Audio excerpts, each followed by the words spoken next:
You will never use this road again. That's what Linda Harrow, the president of Cedar Ridge HOA, shouted at me one sticky morning. She stood in the middle of the gravel road, heels dug in like she owned the whole county. Behind her, two board members bobbed their heads in blind agreement, while a crew welded a steel gate across the only road that led to my farm. I froze, boots still muddy from fixing my fence, staring at the barricade cutting me off from my own home. At first, I thought it had to be some kind of sick joke, but then Linda smirked, pulled out a paper, and handed me a notice. Join the HOA or lose access to your property. That's when it hit me. This wasn't neighborly politics. This was extortion dressed up as community standards. What Linda didn't realize was that I wasn't some pushover. I'd spent years as a military engineer, trained to go over walls, through obstacles, and even under them. If she wanted a war, she had just pulled the trigger. The first time I saw Cedar Ridge marching toward my driveway, I knew peace had just been put on hold. Linda strutted in front with folded arms like she owned the whole valley, and her two board members followed behind like bodyguards. They weren't neighbors coming to talk. They looked like collectors here to squeeze a debt I never owed. My name is Miles Carter. After 2 decades of military life, I wanted nothing but quiet land and my own rules. I thought I found that in Redstone County, 60 acres of open pasture and thick woods, secured with an ironclad deed. My boundaries were clear, my land independent. But I made one mistake. The only road to my land ran through Cedar Ridge, a subdivision strangled by Linda's HOA. For years, everyone used that road. Farmers, delivery trucks, even the fire department. No one complained until Linda became president. To her, the road wasn't a shared path, it was leverage. She made her demand simple. If I wanted to reach my own home, I had to join the HOA and pay monthly dues. To anyone else, it might sound like a reasonable community request, but to me, it was nothing but legalized extortion. I reminded her my land was never part of her subdivision, but she didn't care. Linda was the type to twist technicalities into weapons. She was confident I would fold, but she was wrong. I'd built bridges under fire, rerouted convoys through hostile ground. Her paperwork and threats were nothing compared to that. That night, I sat on my porch, staring at the gravel road that linked me to the county. Harmless as it looked, I knew it was about to turn into a battlefield, because no man should ever have to fight just to drive home. If that's what it took, I was ready. The next morning, the battle officially began. I woke to the grind of heavy machinery, low, metallic, deliberate. At first, I thought it was just a neighbor hauling timber. But as the sound cut sharper through the morning air, I threw on my boots and headed to the property line. What I saw made my stomach knot.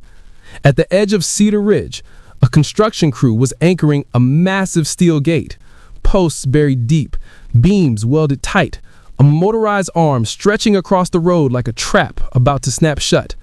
Cement trucks coughed exhaust into the crisp country air. And there she was again, Linda, standing in the center like a queen surveying her kingdom. She didn't wave, she didn't flinch, she just smiled as sparks flew from the welder's torch, sealing my access one joint at a time. I stormed toward her, demanding an explanation. She answered sweetly, as if doing me a favor. Since you've chosen not to join the HOA, the board has voted to restrict your use of Cedar Ridge infrastructure. Infrastructure. That was her word for the only road to my land. It wasn't petty, it was calculated. She wanted me isolated, desperate, cornered. But instead of breaking me, she just lit a fuse I wasn't about to put out. That night, under the moonlight, the new gate stood gleaming like a challenge. I made myself a promise. If Linda Harrow wanted a fight, she was going to get one. And she had no clue how far I was willing to go. By the weekend, the gate was finished. Solid steel, tall enough to stop a tractor, anchored in concrete 3 feet deep. But Linda wasn't done. Monday morning, I watched a backhoe carve a trench right before the gate, piling dirt high on both sides. Even if I cut the lock, I'd be stuck axle deep in mud. This wasn't just a blockade anymore, it was sabotage. I confronted the crew, asking under what authority they were tearing up the road. They just shrugged and pointed at Linda. She sat nearby in a folding chair, sun hat shading her face, sipping iced tea like she was at a holiday parade. When she caught my eye, she raised her glass in a mock salute. Community improvements, making sure non-members don't trespass. Trespass. That word hit me harder than the backhoe's roar. To her, I wasn't a landowner trying to reach my property. I was an intruder. I called the sheriff. When a deputy finally showed up, a tired man with weary eyes, he shook his head at the sight of the gate and trench. I showed him my deed, explained the decades of uninterrupted use, begged him to cite them for obstruction. He sighed. Technically, he said, the HOA owns this stretch. It's private property. They can control access. I nearly exploded. So they can cut me off from my own land? The deputy hesitated. It's complicated. You might have a case under easement law if you can prove long-term open use or that your land is otherwise landlocked, but those cases take months, even years. Until then, it's a gray area.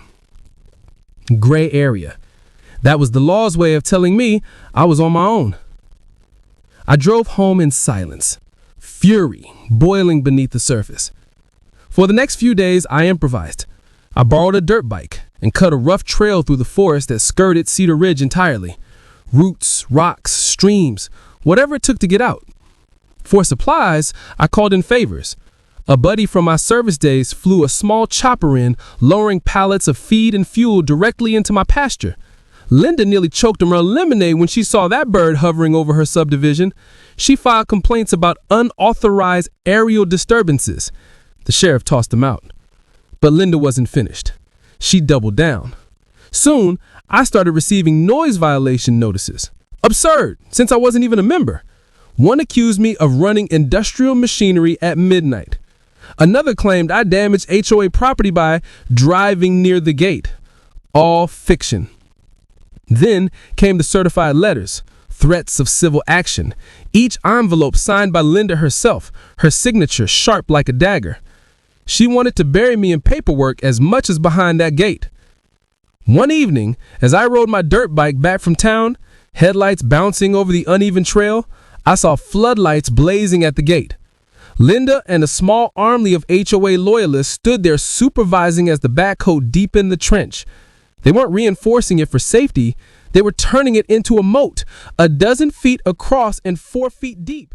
I pulled off my helmet, stared at the scene, and laughed. This was madness. Linda spotted me, and her smile was pure venom. "Find another way home, Miles," she shouted. "This road belongs to Cedar Ridge." I didn't answer. I didn't need to. Because at that moment, an idea sparked. One so bold it made me grin. If Linda wanted to dig down, fine. I'd go deeper. Back in my workshop, I unrolled blueprints I hadn't touched since the Army. Field sketches of culverts, reinforced tunnels, emergency bypass systems. I knew soil stability, load tolerances, shoring methods. Building a tunnel wasn't just possible, it was my specialty. But I wasn't reckless. First, I called 811 to check for underground utilities. The map came back clean. Then I drove stakes into the ground, mapping the slope of the terrain. With some help, I could bore under Cedar Ridge's gate and trench, connecting my land to the county road beyond. It didn't need to be pretty, just functional. I called 2 old service buddies, men who could handle shovels and power tools as well as rifles. When I told them what was happening, they didn't hesitate. "You're telling me some HOA witch is trying to blockade you?" One laughed. "Hell yes, I'm in." So under cover of darkness, we began. Pickaxes, drills, elbow grease. We hauled dirt out by the bucket, lining the tunnel walls with plywood and scrap steel. It was just wide enough for a truck, low enough to avoid collapse, and ventilated with a rigged fan system. Every scoop of soil felt like a small victory against Linda's tyranny. Meanwhile, she strided around the gate by day, bragging to her board about how she'd forced me into checkmate. She had no clue we were literally tunneling under her nose. And each passing night, the tunnel crept closer to completion. By the end of the second week, it was nearly functional. Not glamorous, but sturdy. Reinforced beams along the walls, a gravel bed to keep the floor dry, and a humming ventilation system powered by a salvage generator. I'd built enough culverts and combat zones to know what would hold. This would hold. Safer than the road above, which had become nothing more than a barricade and a moat dressed up as community improvements. But Linda wasn't backing off. If anything, she doubled down. She started patrolling the gate like a sentry, clipboards in hand, issuing threats to anyone who slowed near the barricade. Delivery drivers were turned away. Even the county trash truck was denied access one morning, sparking a shouting match between the HOA and a furious sanitation worker. Linda didn't care. Control was her oxygen, and she was addicted to it. I filed formal complaints with the sheriff's office, citing interference with emergency access. I even met with the county fire marshal. He shook his head at the trench. "This isn't just harassment," he said. "If one of your buildings caught fire or you had a medical emergency, no fire engine or ambulance could reach you. That's a violation of safety standards." He mentioned the National Fire Protection Association guidelines. In rural areas, clear access roads weren't optional. Armed with that statement, I returned to Linda. She stood at the gate in her usual uniform, pressed blouse, manicured nails, sunglasses perched like she was surveying a battlefield. "You're not just cutting me off," I told her. "You're endangering everyone. Fire, ambulance, sheriff, none of them can get through." Her smile didn't waver. "That sounds like your problem, not ours." That answer told me everything I needed to know. This wasn't about safety or fairness or bylaws. It was about power. She wanted to prove she could bend me until I broke. But she had no idea how far I'd been tested before. A dictator with a clipboard was nothing compared to a real battlefield. Still, the pressure mounted. Linda started mailing certified letters directly to my house, accusing me of trespassing, of aerial disturbances from the helicopter, of even soil destabilization from my dirt bike tracks. Each letter ended with the same line: "Failure to comply will result in immediate legal action." I knew she was bluffing at least partly, but the weight of those envelopes piled up like sandbags. One night, as I reinforced a section of tunnel with steel braces, headlights appeared at the edge of my pasture. My dog barked furiously. I grabbed a flashlight and walked out, heart pounding. A pickup idled by the fence. Inside were two neighbors, farmers from beyond Cedar Ridge, who had heard rumors of what Linda was doing. "You're really building a tunnel?" one asked. "Even wide?" "Sure am," I said. They grinned. Good. About time someone stood up to her. Turns out, I wasn't the only one Linda had tried to strong-arm. One neighbor had been fined for leaving hay bales visible from the subdivision road. Another had been accused of excessive tractor noise. None of them had agreed to join Cedar Ridge, but Linda's claws had been reaching further every year. My fight wasn't just mine anymore. It was becoming a rallying point. Within days, volunteers showed up. Retired vets, local handymen, even a high school kid who wanted to practice welding. We worked in shifts, digging and bracing, hauling dirt in barrels disguised under tarps. Every scoop of soil felt like an act of defiance against Linda's tyranny. Meanwhile, Linda escalated again. She installed security cameras around the gate, convinced I'd try to ram it with my truck. She hired a private security guard, a bored mall cop scrolling on his phone more than watching anything. She held HOA meetings spinning stories about me, reckless, dangerous, a security threat to their peaceful neighborhood. But she was losing grip on her own people. In small towns, word spreads fast. Soon, even some Cedar Ridge residents whispered she'd gone too far. Blocking a man from his land. That's not HOA business, that's tyranny. I knew I had to document everything. I set up motion-activated cameras along my property line, capturing Linda pacing like a hawk, workers deepening the trench, reinforcing the barricade. I archived every certified letter, every fake violation, every absurd threat. If this went to court, and it was heading that way, I wanted a record no judge could ignore. Then came the night of the near disaster. A summer storm rolled in, lightning cracking, rain pouring. Around midnight, I saw flashing lights through the trees. An ambulance parked helplessly at the trench. One of my neighbors, an older man with heart trouble, suddenly collapsed. Paramedics couldn't reach his house because of Linda's blockade. I sprinted through the mud, yelling that I knew a way. We loaded their gear onto my dirt bike trailer and dragged it across the rough trail cutting through the woods. By the time we reached the man, precious minutes had slipped away. He survived, but only just. That moment lit a fire inside me stronger than anything before.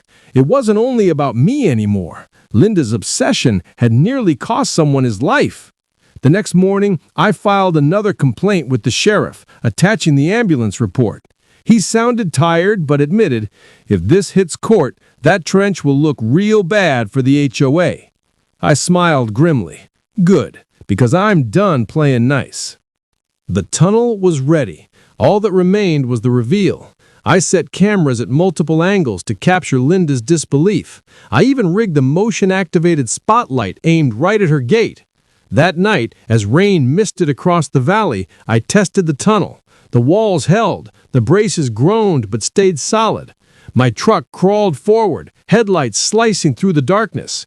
Then suddenly, I emerged on the far side of Cedar Ridge, past the gate, past the trench, past every barrier Linda had built. For the first time in weeks, I felt free. But the real show was coming at sunrise. The reveal felt like a mission briefing. I rehearsed it in my head, start the truck, drive through the tunnel, record her reaction, broadcast it for the whole county.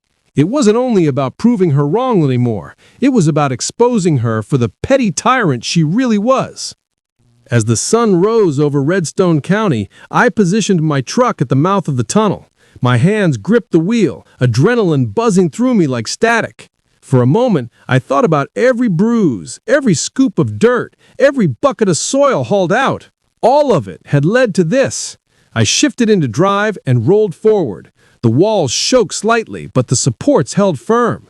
Gravel crunched under the tires. I kept breathing steady, reminding myself, I built this to last. Then daylight cracked through the far end. I pressed the gas, and just like that, I burst out onto the county road, past the trench, past the steel gate, like a ghost phasing through walls. My heart pounded. For the first time in weeks, I was outside without begging for favors. The sense of victory was electric. Minutes later, Linda appeared at the gate, clipboard in hand, hairstyled like she was posing for a photo shoot instead of a war zone. She tapped at her phone, probably logging another complaint. Then she froze. Her eyes locked on me, leaning casually against my truck. Her jaw dropped.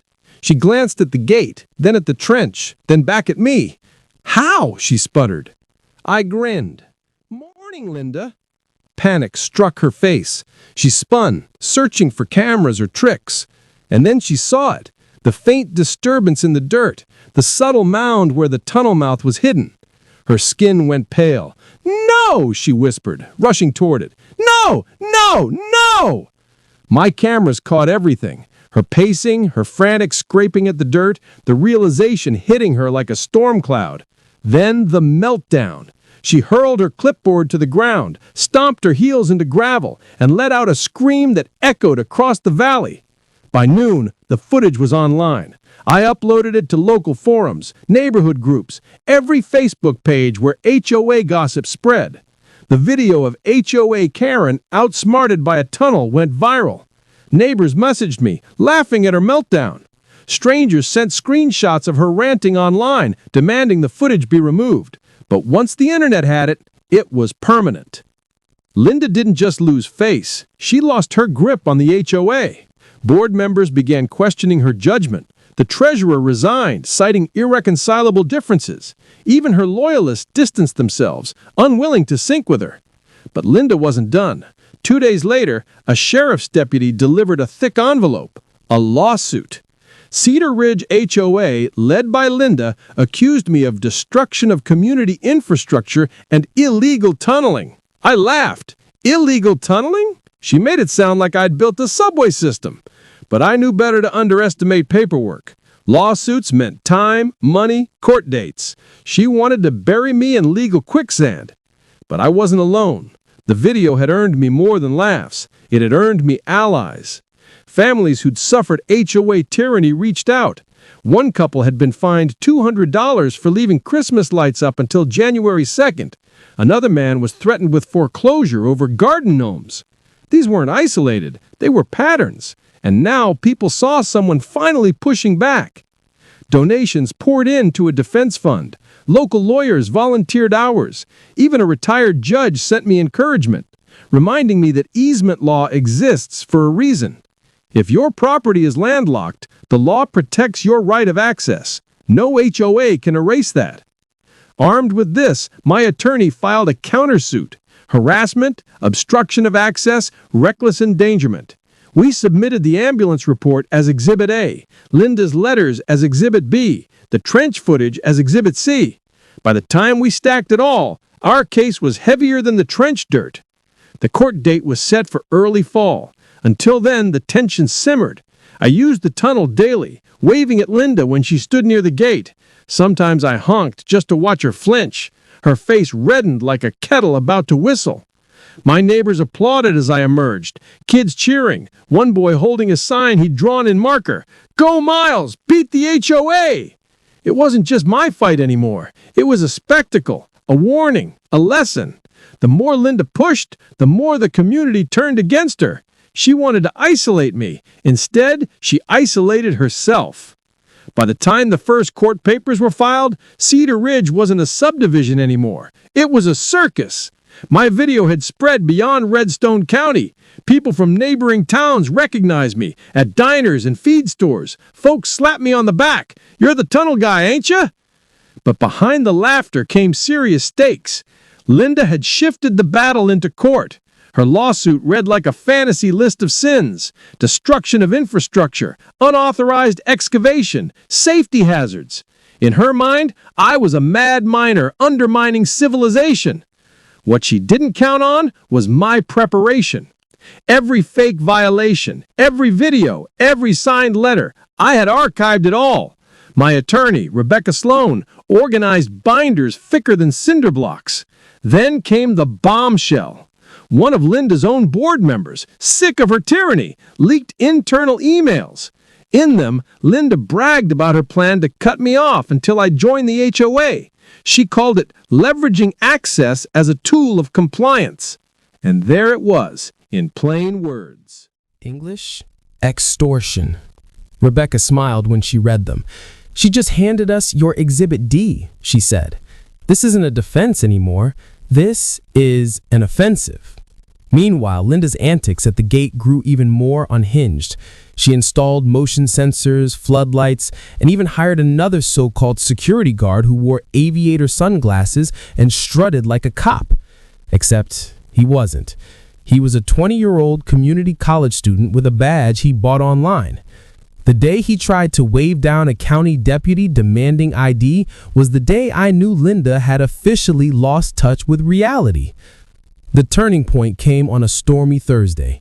My cameras picked up Linda standing at the gate with a bullhorn, shouting at delivery drivers who dared to idle near the trench.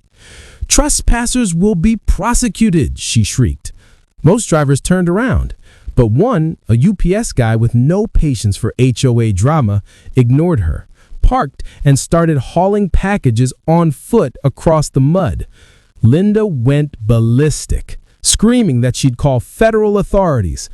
The driver snapped back. "Lady, I am federal." The video clip went viral overnight. Thousands watched as Linda sputtered haplessly, her voice drowned out by the sound of tape ripping across cardboard boxes. That clip became Exhibit E in our growing arsenal, showing just how unreasonably she treated anyone who dared to defy her. But Linda wasn't just embarrassing herself. She was putting lives in danger. Another neighbor called me one evening, panicked. His wife had gone into labor unexpectedly, and the ambulance had once again been delayed at the trench. He begged if I could help. Without hesitation, I guided the EMTs through my tunnel and straight onto his property. The baby girl was born in a hospital an hour later, safe. Her parents sent me a thank you card scrawled with one sentence: "You saved her first breath." That card became Exhibit F. Nothing swayed a judge like evidence that someone's obsession had endangered lives. By then, even Cedar Ridge residents were starting to rebel. I noticed fewer people showing up to Linda's so-called community safety patrols. One elderly couple quietly approached me at the hardware store. "We're sorry," the wife said, glancing around nervously. "We voted for her once. We didn't know she'd turn like this." Linda, of course, refused to admit she was losing ground.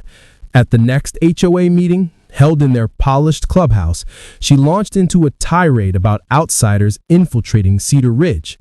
My cameras, yes, a neighbor had snuck me footage, captured the blank stares of residents listening as she ranted about me building a militia underground. One man raised his hand and asked, "Or maybe it's just a tunnel."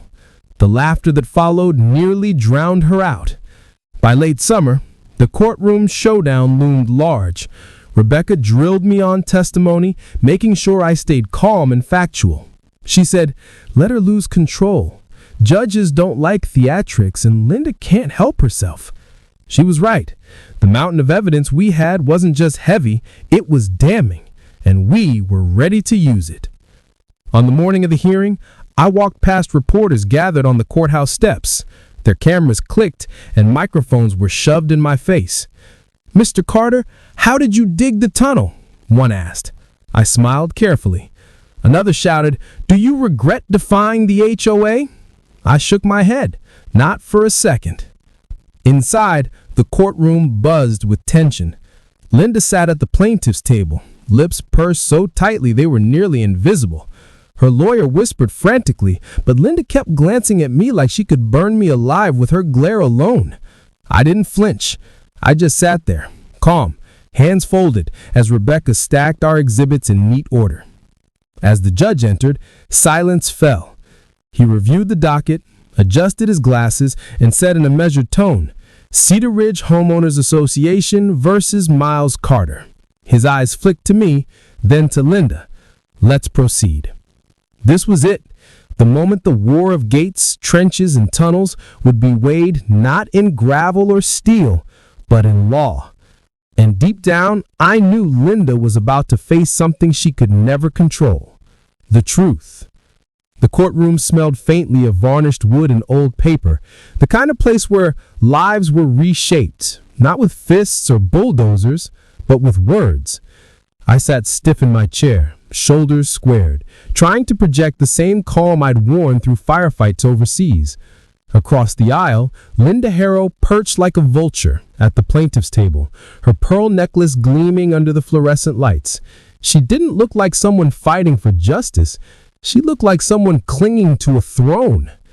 The judge began by asking both sides for opening statements. Linda's lawyer, a slick man in an ill-fitting suit, launched into a speech about community integrity and protecting residents from dangerous, unauthorized activity.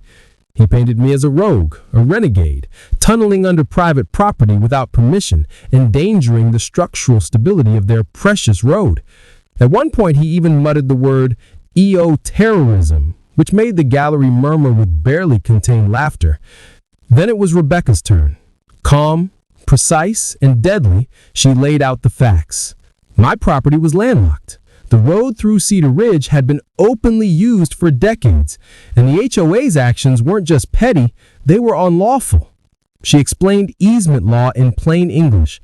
For the judge, if a property has no other access, the owner has a legal right of ingress and egress, regardless of who technically owns the road. She pointed out that the trench and the gate weren't improvements, but deliberate obstructions designed to harass me. Then she dropped the first bomb. The internal emails, projected on a screen, were Linda's own words, bragging about cutting me off until I learned to comply. The courtroom gasped. Linda squirmed in her chair, whispering frantically to her lawyer. The judge frowned deeply, already unimpressed. Testimony began. I was called first. Rebecca walked me through my background, my years as a military engineer, my purchase of the land, and my reliance on the Cedar Ridge Road. I explained how Linda had confronted me, how she had given me ultimatums, how the gate and trench had trapped not just me, but endangered others. I told the story of the ambulance delayed by her blockade. As I described hauling paramedics through the woods, I saw the judge's pen pause mid-note. That detail landed hard. Then it was Linda's turn to testify. She strutted to the stand with an air of confidence, but the cracks showed quickly. When Rebecca asked if she had personally approved the trench, Linda said yes. When asked if she had considered the impact on emergency vehicles, she claimed it was irrelevant. When confronted with her emails, she stammered, insisting they were taken out of context. By the third contradiction, the judge's patience was visibly thinning. The highlight came when Rebecca asked Ms. Harrow, "Are you aware of the National Fire Protection Association standards requiring unobstructed access for emergency vehicles?" Linda smirked. "Those don't apply to us. We're a private community." The courtroom erupted in whispers. The judge gavel-banged order, but the damage was done. She had just admitted that her HOA believed it was above safety law. Over the next 2 days, witnesses testified. The UPS driver with the viral clip took the stand, still grinning as he recounted Linda screaming at him for doing his job. The neighbor whose wife gave birth after the tunnel saved the day testified, holding up a photo of his newborn daughter. "If not for that tunnel, my girl might not be here." The gallery grew quiet, the weight of his words hanging heavy. Linda's lawyer tried to counter by suggesting the tunnel itself was unsafe, but Rebecca produced blueprints, soil analysis, and photographs of the reinforced structure. "Built to higher standards than most county culverts," she said, flatly. The judge nodded in approval. By the time closing arguments arrived, the outcome felt inevitable. Linda's lawyer rambled about community rights and precedent. Rebecca stood crisp and deliberate. "This case isn't about bylaws. It's about abuse of power. The HOA took a legal easement and turned it into a weapon. They endangered lives, fabricated violations, and sought to extort a landowner. The law doesn't support tyranny, Your Honor. It never has, and it never will." Silence followed. The judge leaned back, hands steepled, eyes lingering on Linda, then on me. Finally, he spoke. "I've heard enough. The actions of the Cedar Ridge HOA were reckless, malicious, and in direct violation of Mr. Carter's rights. This court recognizes his easement and grants permanent, unrestricted access to his property via the Cedar Ridge Road. The gate and trench are to be removed immediately at the HOA's expense." Gasps filled the room. The judge wasn't finished. And furthermore, due to evidence of harassment and endangerment, the Cedar Ridge HOA is ordered to pay damages in the amount of $25,000, including attorney's fees. And Ms. Harrow, he turned his gaze directly at her, "you are personally fined $2,500 for abuse of authority and will be removed as HOA president effective immediately." Linda's face collapsed, the color draining as if someone had pulled the plug on her offices. Her lawyer slumped in his seat, defeated. Meanwhile, the gallery, neighbors, farmers, even strangers who had followed the saga, burst into hushed cheers. I exhaled for what felt like the first time in months. As I left the courtroom, reporters